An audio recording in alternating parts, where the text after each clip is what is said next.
Well, so far, the only bit of hope that's come out of this Davos conference this year is from the Icelandic president, who's standing alongside me, Ólafur Ragnar Grímsson.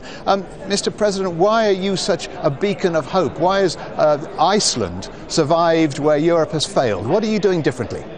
I think it surprises a lot of people that 4 years ago we were exhibit number one of a failed financial system. But now we are back on recovery with economic growth and very little unemployment. And I think the primary reason is that we were wise enough to realize this was also a fundamental social and political crisis. But above all, we didn't follow the traditional prevailing orthodoxies of the Western world in the last 30 years. We introduced currency controls, we let the banks fail, we provided support for the poor, we didn't introduce austerity measures of the scale you're seeing here in Europe. And the end result, 4 years later, is that Iceland is enjoying progress and recovery very different from the other European countries that suffered from the financial crisis. But with your policy of letting the banks fail, would that have worked for the rest of Europe?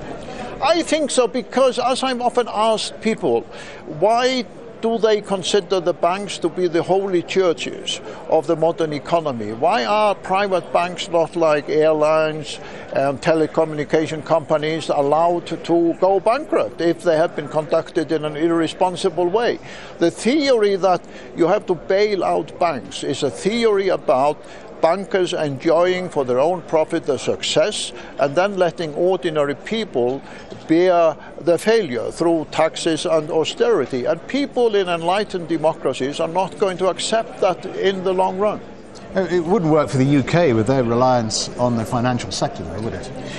Well, this is an interesting question, because one thing we learned after the collapse of the banks in Iceland, that the Icelandic banks, like the British and the Americans and other banks, have in fact become high-tech companies, hiring engineers, mathematicians, computer scientists. And when they failed, the innovative sectors of our economy, the IT sector, the high-tech sector, in fact blossomed and have been doing much better in the last 3 years than ever before. So the lesson of that is that if you want your economy to be competitive in the innovative sector of the 21st century, a strong financial sector that takes the talent from these sectors, even a successful financial sector, is in fact bad news if you want your economy to be competitive in the areas which really are the 21st century areas: innovation, technology, IT.